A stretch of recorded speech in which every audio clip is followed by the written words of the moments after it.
Welcome to Breakout Session D, Long-Run Governance, New Ways to Meet Persistent Challenges.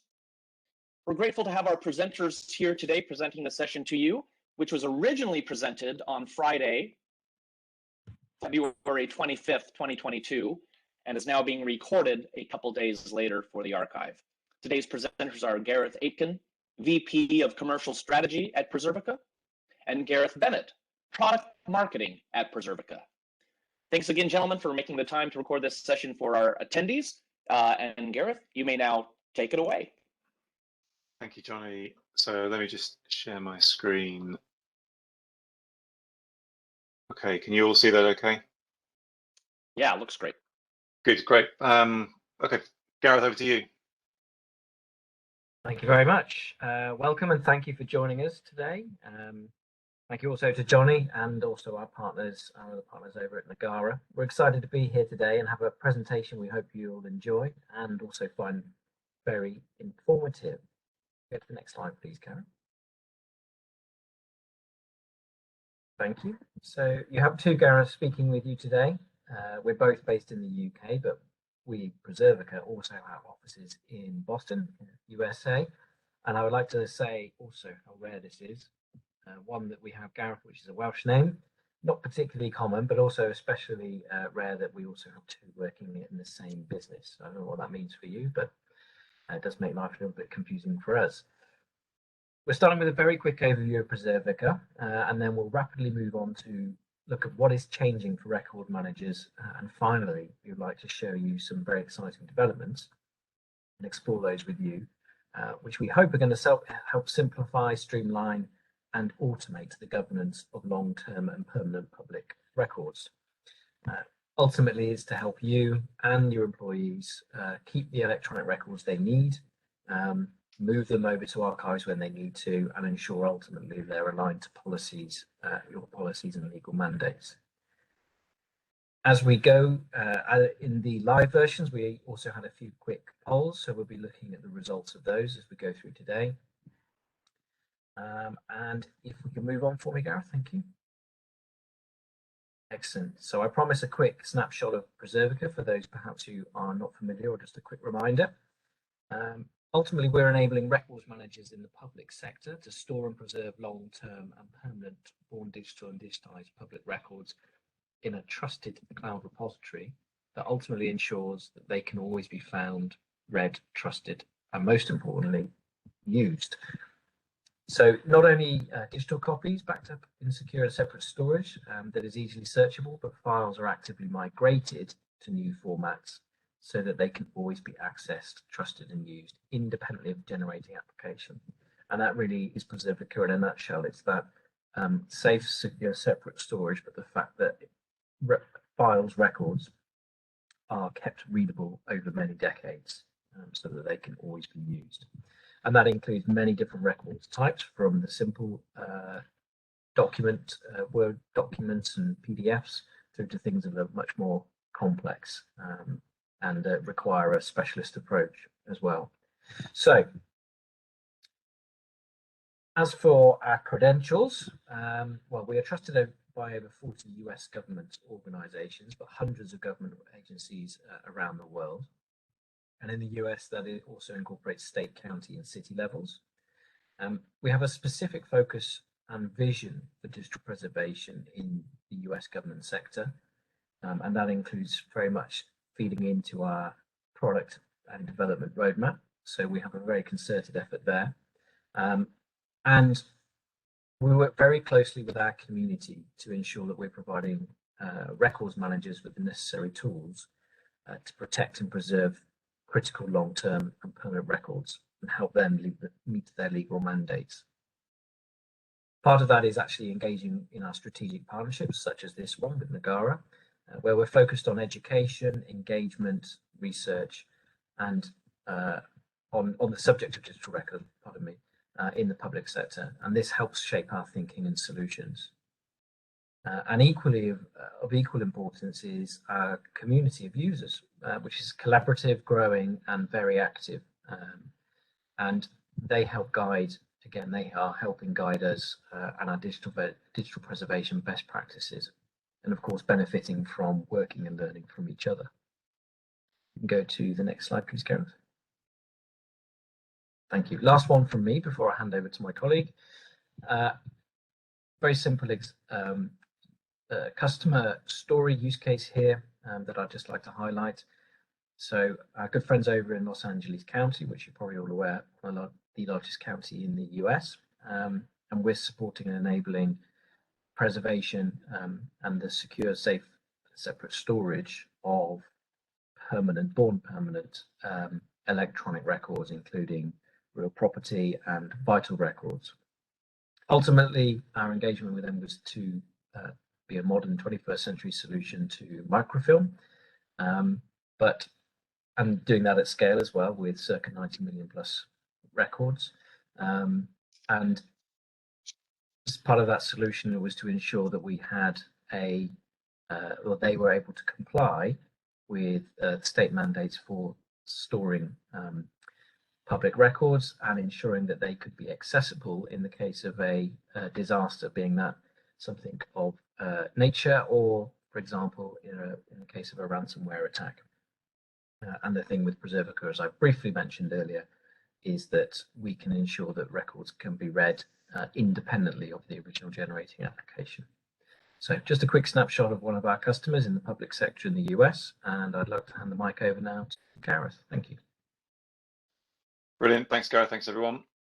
Okay, so in the main sessions last week, we jumped into a poll here. We thought that was quite a good way to get started, get everyone warmed up. And so we asked, after a little bit about Preservica, we asked for a little bit of information about everyone attending.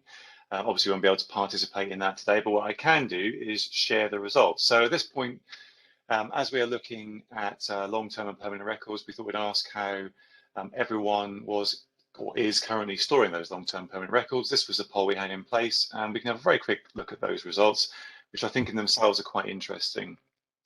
Certainly in my time working with Preservica, it's been quite a common story that a lot of content, especially long-term permanent information, still resides in places like network drives and file shares, which in itself presents various problems in terms of its management, in terms of searching, finding, looking to use that information. But what you can see is there's a very broad range of solutions that are currently being used.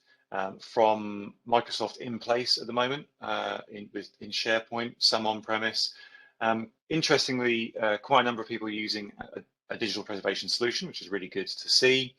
Non-Microsoft applications, a small number of archive solutions there.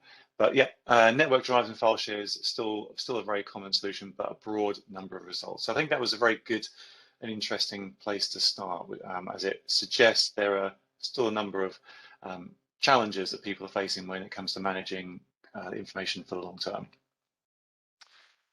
So why did we start with a poll? Well, as I said, it is relating to challenges we're going to discuss today.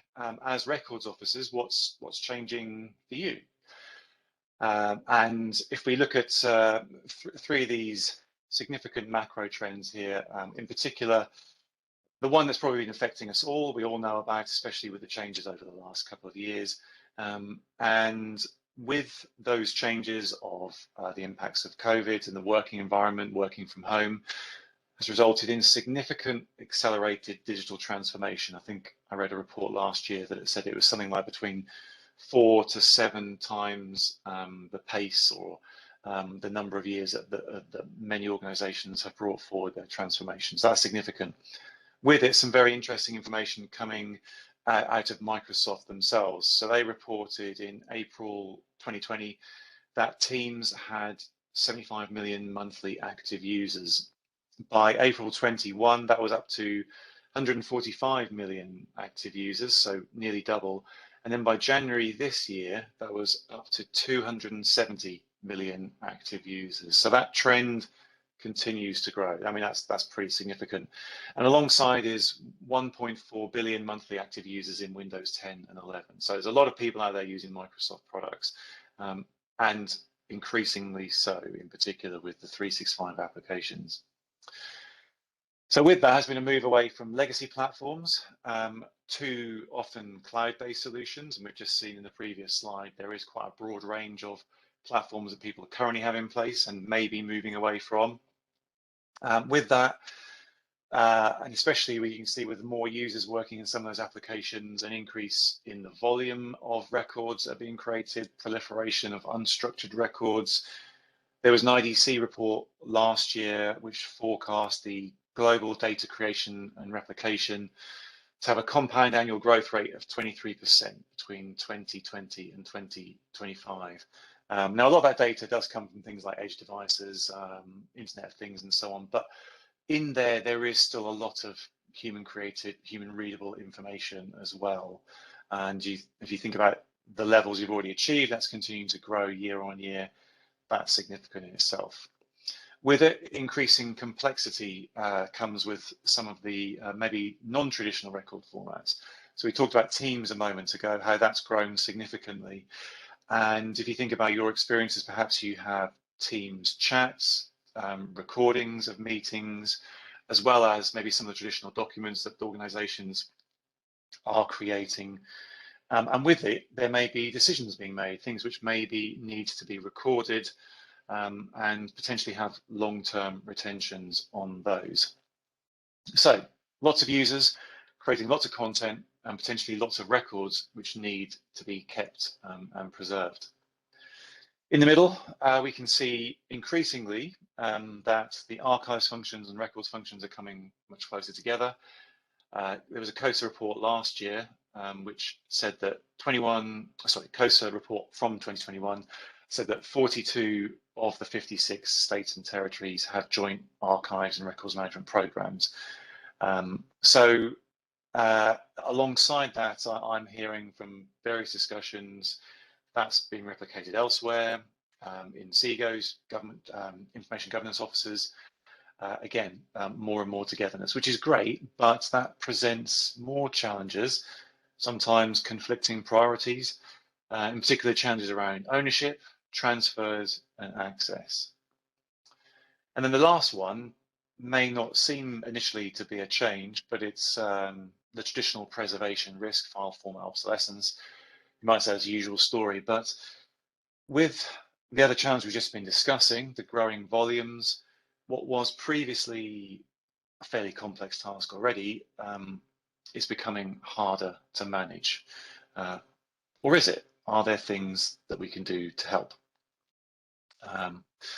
Well, before we go on to seeing how we can answer that, I thought it'd just be useful to discuss a bit more about one of those challenges you mentioned, which is the growth in volume. And last week, I asked across both those sessions, what was the experience of those attending? And if we look at those results, what we can see is very interestingly, there was a resounding yes. Everyone's asked us, they've seen significant growth in electronic records.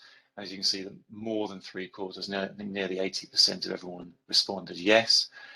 Only a very small fraction said no, with some saying not sure. So I think that's pretty much confirmed that there is a significant challenge that needs to be addressed when it comes to managing electronic records.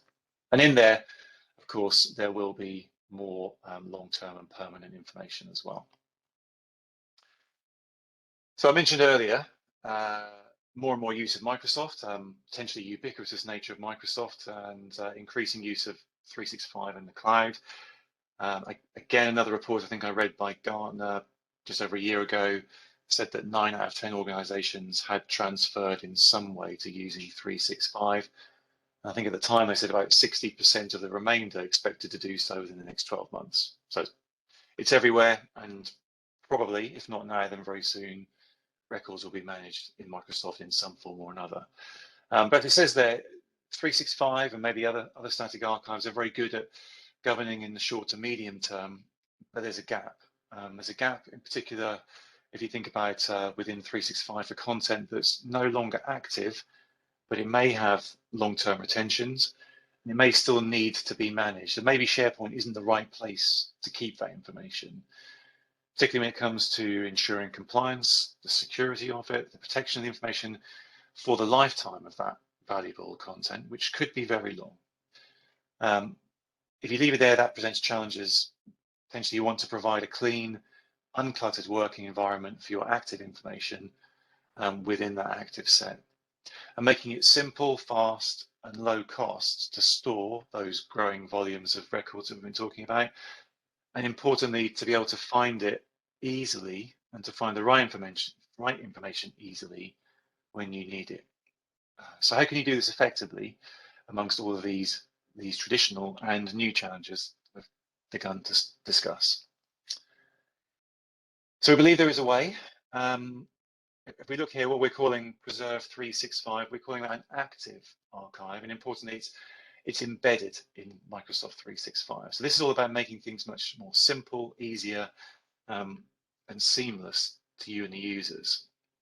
That allows you to leverage all the great work, the effort, and potentially cost that your organizations are investing in Microsoft 365, maybe setting up information governance programs, establishing records, retention programs, labels, etc. But still getting all the benefits you would get from a preservation solution to keep that information alive over decades. So this is about saying that Microsoft themselves have invested significantly in enhancing their retention, their records management, their information governance programs, and continue to do so. What we're saying is we can help complement that with the best level of automated digital preservation available to you and your information worker users. So in a moment, we're going to have a look at what I mean. It's probably a bit easier to show rather than just talking, but a quick summary of what we're going to look at. If you look at the picture on the right here, you can see a lot of the Microsoft common applications where valuable information resides. So SharePoint, Teams, Exchange, OneDrive. And also Microsoft, as I said, have invested in enabling levels of common information governance across all of those. So you can potentially define publish labels for retention or records in SharePoint that you can use in other locations as well. So you have one way to manage information across your suite of applications. Preserve 365 works together with that to complete that information governance program. It takes the in-place records management and it adds in-place digital preservation. So you and your agencies, your organization, you can get hold of your content at any time. You can seamlessly transfer your information to the archives. That ensures you're immediately mitigating against long-term risk. And at the bottom there on the right, you can see we've got auto preservation. So it means automation is addressing what was previously a lot of complex activities required to address issues around file format obsolescence and proliferation as well. And that's set up by best practice policies. Although interestingly, you could potentially choose different preservation policies to automatically enact all the preservation actions that you need. You could take our recommendations, you could have your own custom ones, or potentially you could implement NARA's transfer preservation guidelines as well, if you want to make sure you've got everything in the right format for subsequent transfer to NARA. And along with all of this, as it says on the left there, the last bullet point is, as I said, it may not always be appropriate and the best place to leave information in SharePoint if it's long term.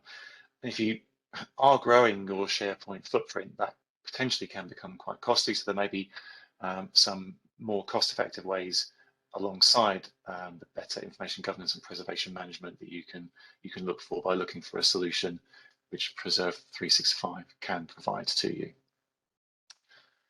So let's have a look at that in action. Here's the proof, and for practical reasons, I've broken up this into aspects of some typical tasks that you may face, and hopefully show you how easy and integrated it is. So we're going to look at SharePoint in these examples here, just for simplicity.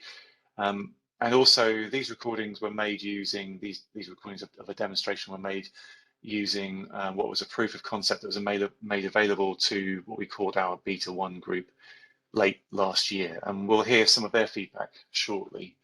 But we'll start off with the simplest example for organizations who may just have moved to 365, don't yet have a complete information governance program, then maybe move through as you potentially advance into adding more to your information governance program through labels, showing auto preservation in action, and then finally how easy it is to find your information again even if it's being preserved and it no longer appears to be in SharePoint.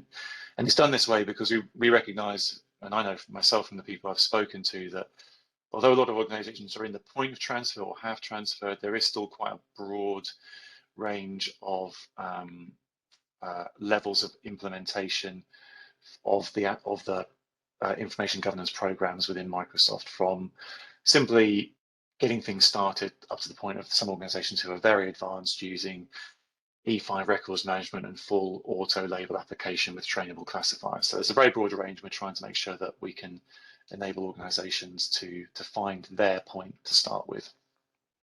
So getting started, as I said, this is the simplest way to manage archiving and preservation.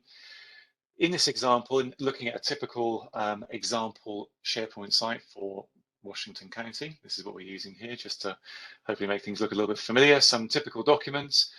We've agreed with the archives that there is a folder of some scans for some very old documents, in this case, some death certificates, as you can see, from more than 100 years ago. So it's appropriate. These are no longer active. They should be preserved and archived. So that's what we're going to do. And we're going to go back to the folder level here and use one of the embedded menus that you can see, just right-clicking on that folder, hit the preserve option. And if you, as a user, have the right permissions, the right roles to do so, and we give SharePoint Preservica a little bit of time to catch up, that's all you have to do. As you can see over time here, these files will start to disappear from the SharePoint view, and there they are. They're gone. It's as simple as that, and that really is the easiest way to get started. That was at a folder level. You could do it at a file level. You could do it at a SharePoint site level, and as it says there, everything goes: the folder, the files, the metadata that you might have from some of the columns, custom columns that you can see set up on this SharePoint site. Then that all gets transferred with it, so you have all the contextual information you need, all safely preserved. Right, that was nice and easy. Now, beginning to develop your information governance program, starting to use labels, maybe non-records retention or records labels. So anything created and published within Compliance Center becomes available for configuring preservation actions, all through that SharePoint settings control that you just saw there. So you don't need to find another application. You access it through SharePoint. And these are your labels. They're not Preservica's, and these are just some simple examples created for this demo. And you can see that for each label that's been published through information governance, then actions can include a copy, where a copy is taken into Preservica for preservation, but it's not removed from 365, or a move, where the content is removed from 365. If you were to publish any new labels in future, by default, the action is to do nothing. So there's no unexpected behavior would occur at that point. I mentioned our Beta 1 group earlier, and the feedback from them was the expectation is to mostly use the move preservation action for 3/4 of the time. But copies may be used, perhaps where there's information that there's maybe still some discussion when it comes around transfer of ownership in particular. Right, so we've got some labels published, we've got some preservation actions configured. How do you use them? Well, the answer is exactly how you would use with any existing label, either manually applied or automatically. In this instance, we're going to use a manual application for this example. So we've got a mix of interesting, important documents. One of them here I'm concerned about because I don't seem to be able to view it, which is potentially a significant problem. I don't know what's in there. Perhaps Preservica can help. So I'm going to use one of the labels we saw a moment ago, the archive label, and I'm going to use that and apply it to both of the text documents. I'm pretty certain that WPD WordPerfect document is a text document, and along with the one beneath it as well. So they will all both be archived and moved, and that will ensure they're properly preserved, excuse me, for the long term. I'm just checking this one out so you can see that. I've agreed also that the scanned images, they potentially can stay here for now, but an archival record must be taken. So I'm going to use a different label for these ones.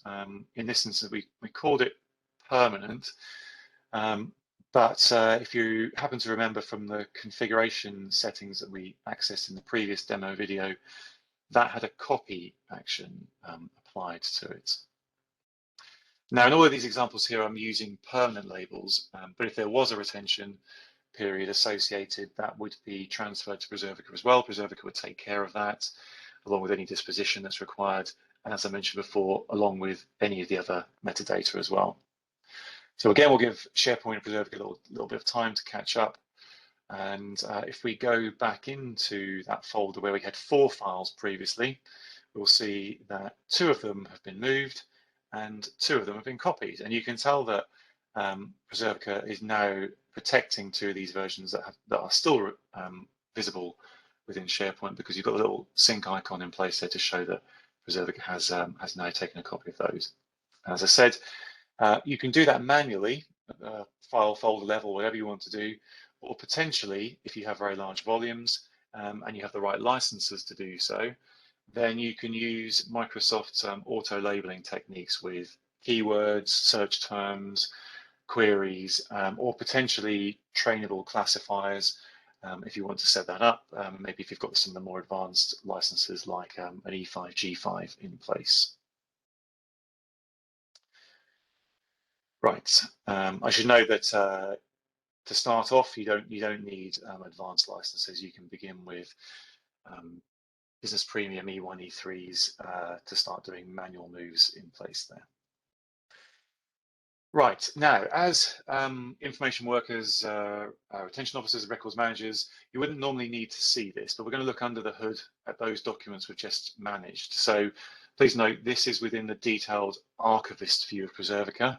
So we've left 365 here, and you wouldn't normally need or want to do this. But we're going to look, and you can see all of those 4 documents that we saw previously. They're now under Preservica's control.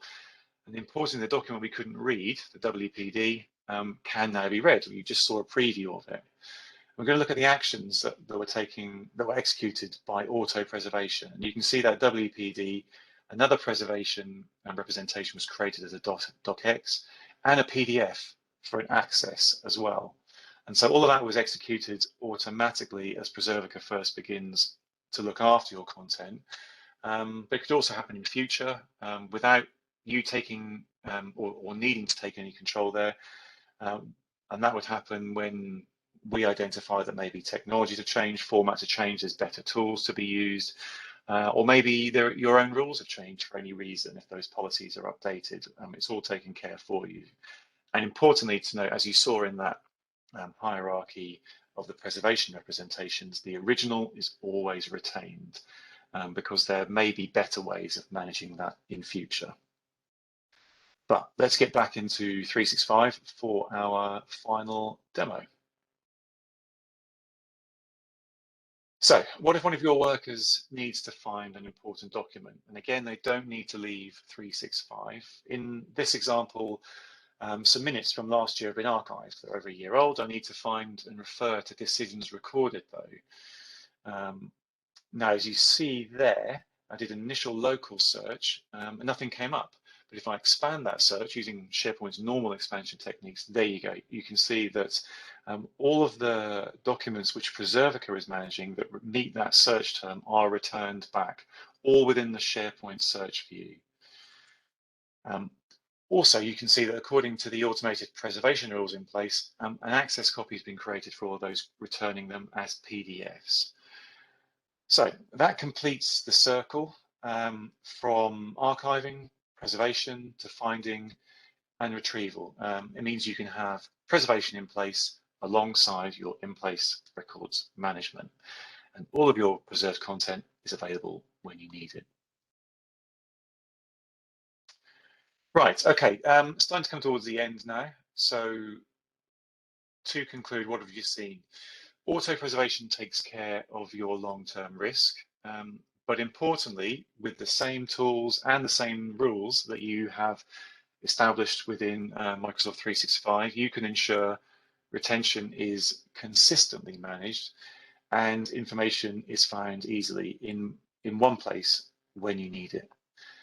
I did, as I said before, the demo we showed is for SharePoint, but those same principles of how you can protect, preserve, and find information apply to all the other key applications as Microsoft supports common labels, common actions across SharePoint, OneDrive, Exchange, Teams, and so on. And one more important point is we're focused on information that's been created in 365 or saved there at the start of its life cycle. But what about other locations, especially legacy information? So as well as the ROT and the active information, there may well be inactive information in those legacy repositories which you don't want to move to 365 but still want to manage.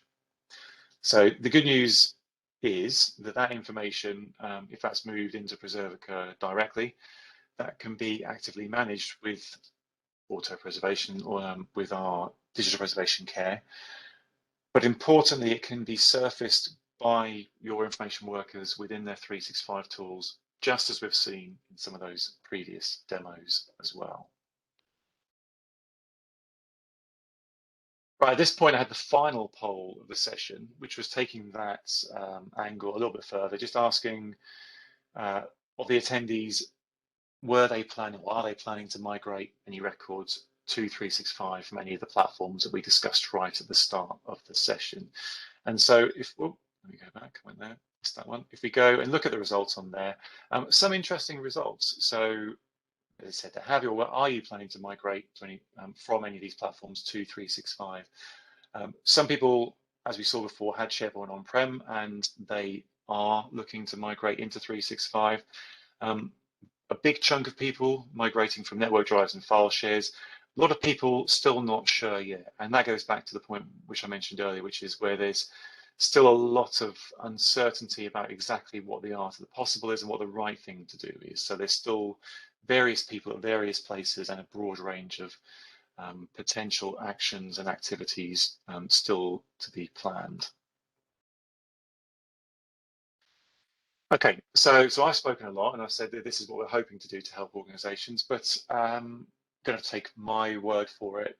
Here is some feedback that we got from our Beta 1 group, and we got some really pleasing responses, talking to the challenges we've covered earlier. So we can see here, in particular, the challenges around transfer and ownership, potentially seeing that information, being able to find that information when required, gives a greater level of comfort when it comes to that digital preservation in place.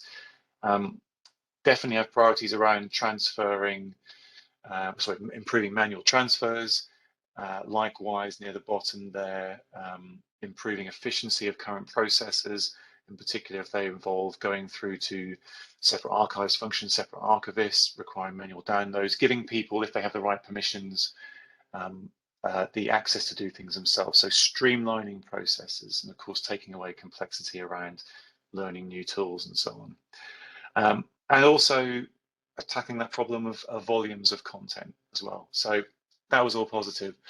And to wrap up with a bit more detailed look at feedback from one of our beta group members, very pleased that Tanya Marshall from Vermont was able to give us more information. And Tanya remarked that Vermont faces many of the challenges that we've just been discussing, transitions from paper to electronic, proliferation of unstructured data, outstanding volumes of legacy information, unmanaged digital records, and goals to automate, as you can see, where possible. And you can see those strategic goals there in particular when it comes to transfers, preserving in place, and integrating metadata, archival description and access. So we were very pleased to hear we're on the right track, and we're excited about the potential to help all of our current and our future users as well. So I'll finish with the last word going to the Vermont team, who said, through our experience with the pilot, Vermont is optimistic that Preserve 365 will help us get closer to meeting some or all of our overarching digital preservation goals. And that's all from me. So I'm going to hand back to Gareth. Excellent. Thanks, Gareth. So very quick one here. And we will be sharing the link so that if you are interested in signing up, you can. We'll share that afterwards. But if you wanted to get ahead and actually join our pre-launch groups so that you get access to early bird trial for Preservica for Preserve 365 even, and be one of the first organisations to try that, and also to hear about the latest innovations in relation to this this line of development that we're working on. Then, as I say, we'll share the link, and it's a very simple form that you can fill out. And while you're there, if you're interested, then there's a further step, a little tick box that you can sign up to, which is enabling the Preserve 365 team at Preservica to contact you in relation to early bird demos, special interest groups, interviews, and surveys. Ultimately, what you're partaking in there is actually shaping the nature of the technology and what it's trying to achieve. So that's quite exciting to be part of that journey. So again, a little tick box if you want to be part of that. We won't blast you with marketing materials or anything else like that, but more just to ensure that you are fully abreast of what we're doing. So thank you very much. And so, Gareth, obviously there's no comments link here. So that link will be shared to everyone. How will that be? We will send that out over email separately. Okay, thank you. So at this point, we moved into questions, which we won't do. So I think for today, it's a chance for us to say thank you to everyone. I hope you enjoyed it. I hope you found it informative. And hopefully look forward to speaking to you all again soon. Thank you. Thank you, Preservica. And thank you to Gareth Bennett and Gareth Aitken for presenting at the 2022 Winter Online Forum. Thanks, everyone. Hope you enjoyed this session.